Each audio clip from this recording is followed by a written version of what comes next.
Hello दोस्तों, नमस्कार।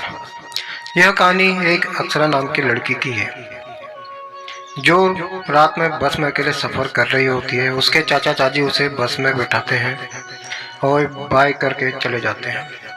तो दोस्तों चलते हैं, सुनाता हूँ मैं आपको अक्षरा की कहानी। बस के हॉर्न देते ही सभी यात्री जल्दी जल्दी अपनी अपनी सीटों पर बैठने लगे।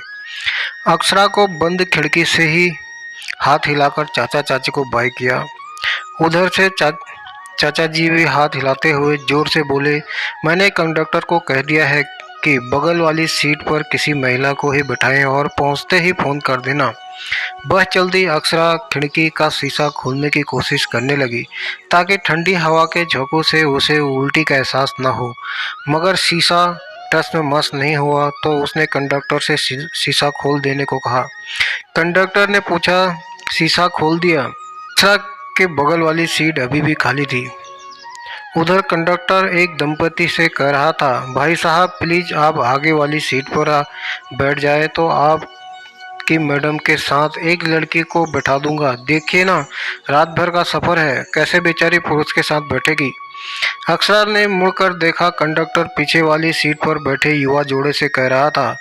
आदमी तो आगे आने के लिए मान गया पर औरत की वो भाप। अक्षरा बोली, मुझे उल्टी होती है, उनसे कहिए ना मुझे खिड़की की तरफ वाली सीट दे दें। वह सब आप खुद देख लीजिए, कंडक्टर ने दो टूक लहजे में कहा। तो अक्षरा झल्ला कर बोली, तो फिर मुझे नहीं जाना, मैं अपनी सीट पर ही ठीक हूँ। कंडक्टर भी अव्वल दर्जे का जिद्दी था। वह तुनक कर बोला, अब आपके बगल में कोई पुरुष आकर बैठेगा तो मुझे मत बोलिएगा, आपके पेरेंट्स ने, इसलिए मैंने आपके लिए महिला के साथ की सीट अरेंज की। तभी झटके से बस रुकी और एक दादानुमा लड़का बस में चढ़ा और लपक कर ड्राइवर का कॉलर पकड़कर बोला, क्यों बे, मुझे छोड़कर भागा जा रहा था? मेरे पहुंचे बिना बस कैसे चला दी तूने? ड्राइवर डर गया। मौका देखकर कंडक्टर ने हाथ जोड़ते हुए बात खत्म करनी चाहिए। आइए बैठिए, देखिए न बारिश का मौसम है इसलिए, नहीं तो आपके बगैर। उसने लड़के को अक्षरा के बगल वाली सीट पर ही बिठा दिया। अक्षरा समझ गए कि कंडक्टर बात न मानने का बदला ले रहा था। उसने खिड़की की तरफ मुंह कर लिया। बारिश शुरू हो चुकी थी और बस अपनी रफ्तार पकड़ने लगी थी। टेढ़े मेढ़े घुमावदार पहाड़ी रास्तों पर अपने गंतव्य की ओर बढ़ती बस के शीशों से बारिश का पानी रिस रिस कर अंदर आने लगा। सभी अपने अपनी खिड़कियां बंद किए हुए थे। अक्षरा ने भी अपनी खिड़की बंद करनी चाहिए, लेकिन शीशा अपनी जगह से टस से मस नहीं हुआ।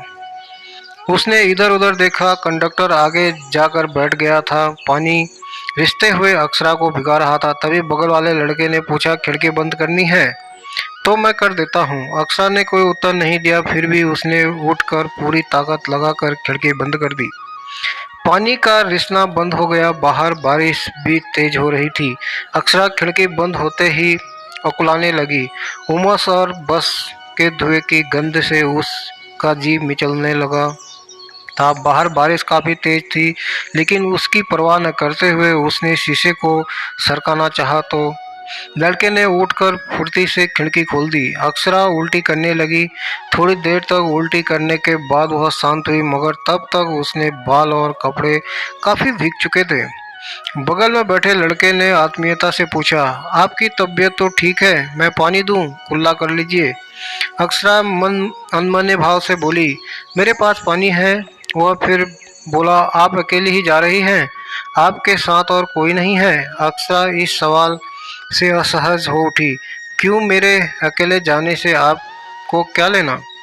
जी मैं तो यूं ही पूछ रहा था। लड़के को भी लगा कि शायद वह गलत सवाल पूछ बैठा है, लिहाजा वह दूसरी तरफ देखने लगा। थोड़ी देर तक बस में शांति छाई रही। बस के अंदर की बत्ती भी बंद हो चुकी थी। तभी ड्राइवर ने टेप रिकॉर्डर चला दिया। कोई अंग्रेजी गाना था।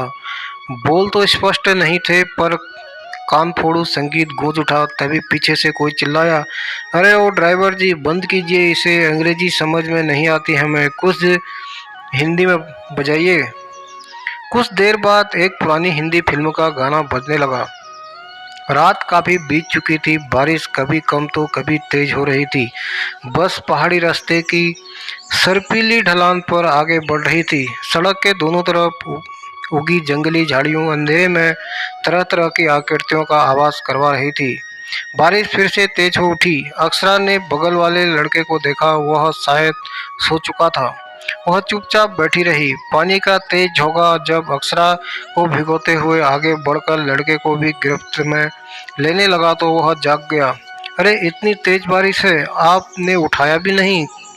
कहते हुए उसने खिड़की बंद कर दी। थोड़ी देर बाद बारिश थमी तो खुद ही उठकर खिड़की खोल दी और बोला, फिर बंद करनी हो तो बोलिएगा, और आंखें बंद कर ली। अक्षरा ने घड़ी पर नजर डाली। सुबह के 3 बज रहे थे। नींद से उसकी आंखें बोझिल हो रही थी। उसने खिड़की पर सिर टेक कर सोना चाहा। तभी उसे लगा कि लड़के का पैर उसके सामने की जगह पर फैला हुआ है। उसने डांटने के लिए जैसे ही लड़के की तरफ सिर घुमाया तो देखा कि उसने अपना सिर दूसरी तरफ झुका रखा था और नींद की वजह से तिरछा हो गया था और उसका पैर अपनी सीट के बजाय अक्षरा की सीट के सामने फैल गया था। अक्षरा उसकी शराफत पर पहली बार मुस्कुराई। सुबह के 6 बजे बस गंतव्य पर पहुंची। वह लड़का उठ और धड़धड़ाते हुए कंडक्टर के पास पहुंचा। उस लड़की का सामान उतार दे और जिधर जाना हो उधर के ऑटो पर बैठा देना। एक बात और सुन ले, जानबूझकर तूने मुझे वहां बैठाया था। आगे से किसी भी लड़की के साथ मेरे जैसों को बैठाया तो मुझसे बुरा कोई नहीं होगा। फिर वह उतरकर तेज कदमों से चला गया। अक्षरा के मस्तिष्क में कई सवाल एक साथ कौंध रहे थे। उसे जहां उस लड़के की सहायता के बदले धन्यवाद न कहने का मलाल था, तो वहीं उस जमाने में भी इंसानियत और भलाई की मौजूदगी का एहसास था। तो दोस्तों, आप लोगों को मेरी कहानी कैसी लगी, लाइक करें, और मेरे चैनल पर आप नए हैं तो मेरे चैनल को सब्सक्राइब करें। धन्यवाद।